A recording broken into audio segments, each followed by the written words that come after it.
हाय दोस्तों, इस वीडियो में हम देखेंगे कि मार्केटिंग इन्वायरमेंट एग्जैक्टली होता क्या है। चलिए सबसे पहले देख लेते हैं इसके डेफिनेशंस।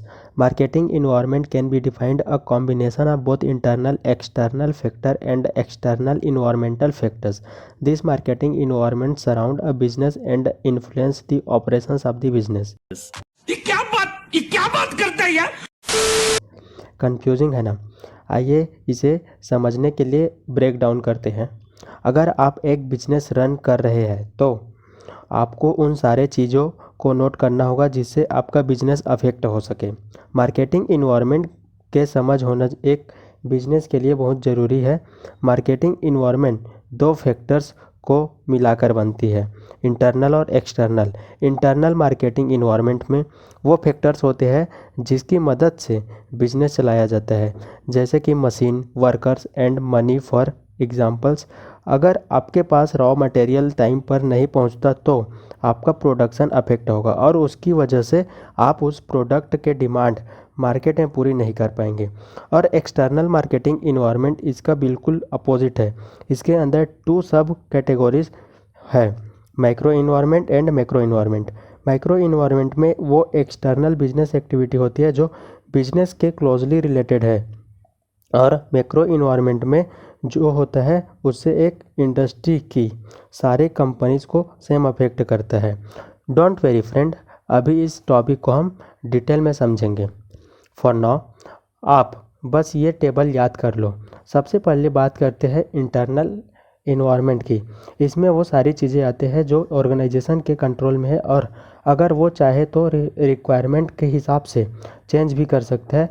इंटरनल मार्केटिंग इन्वायरमेंट के 5 एम्स है।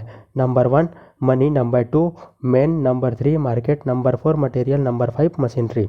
अब यहाँ एक बात का ध्यान रखना ज़रूरी है, इंटरनल इन्वायरमेंट कभी भी एक्सटर्नल इन्वायरमेंट पे अफेक्ट हो सकता है, पर एक्सटर्नल इन्वायरमेंट इंटरनल इन्वायरमेंट से अफेक्ट नहीं होगा। जैसे कि अगर मार्केट में नई टेक्नोलॉजी आती है तो हर ऑर्गेनाइजेशन को अपग्रेड करना पड़ेगा। ऑर्गेनाइजेशन की इंटरनल इन्वायरमेंट ऑर्गेनाइजेशन में marketing department, sales department, human resources department और मैन्युफैक्चरिंग डिपार्टमेंट भी आते हैं। अब आते हैं एक्सटर्नल मार्केटिंग इन्वायरमेंट पर। इसमें वो सारी चीज़ें आती है जिन पर ऑर्गेनाइजेशन और मार्केटर का बहुत काम या कंट्रोल नहीं होता है। जैसे कि हमने देखा था एक्सटर्नल मार्केटिंग इन्वायरमेंट में 2 कैटेगरीज है। चलिए एक एक करके दोनों को समझते हैं।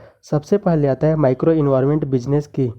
माइक्रो इन्वायरमेंट में वो सारे फैक्टर्स और फोर्सेस होते हैं जो कंपनी को डायरेक्टली एसोसिएटेड होते हैं। यह है माइक्रो एक्सटर्नल इन्वायरमेंट के कुछ components. First, number 1 suppliers. Suppliers किसी भी ऑर्गेनाइजेशन के लिए ज़रूरी होते हैं। सप्लायर्स रॉ मटेरियल और रिसोर्सेज सप्लाई करते हैं। प्रोडक्ट के प्रोडक्शन के लिए कंपनी का बिजनेस तभी सक्सेसफुल हो चल सकता है जब उसके सप्लायर अच्छे क्वालिटी दे और टाइम पर दे। Number 2 market intermediaries. Market intermediaries उन बीच के लोगों को कहते हैं जो प्रोडक्ट डिस्ट्रीब्यूशन में हेल्प करते हैं।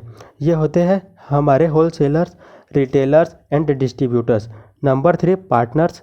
बिजनेस पार्टनर्स वो होते हैं जिनके साथ ऑर्गेनाइजेशन बिजनेस करती है। For example advertising agencies, banking and insurance companies, brokers and transportation companies etcetera.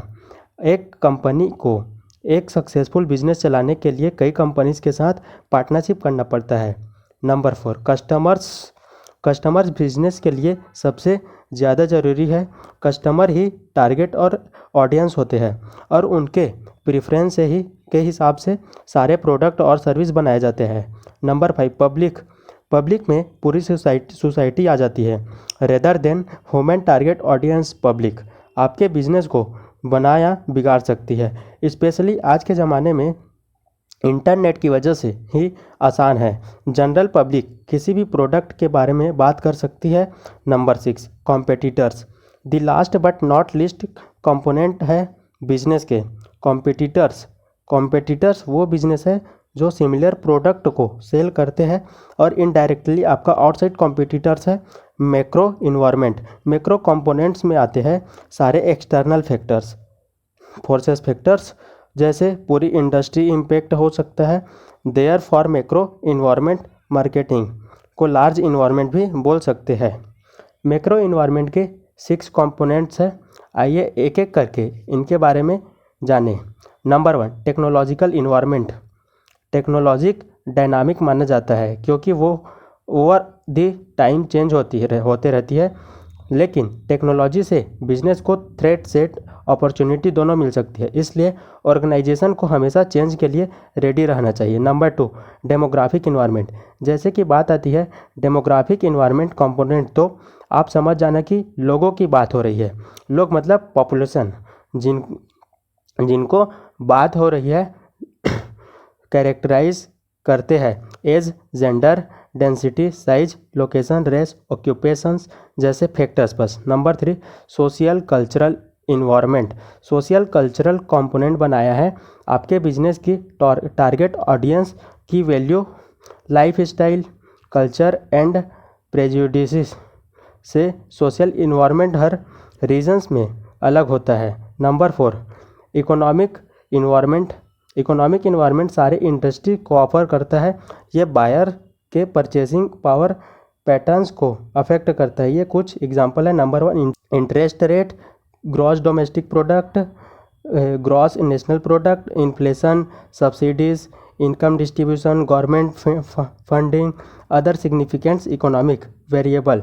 Number 5, political legal environment. Political legal environment में देश के लॉ और पॉलिसी शामिल होते हैं। ये पॉलिटिकल एंटिटीज समाज के में बिजनेस के वर्किंग कैपेसिटी को अफेक्ट कर सकती है।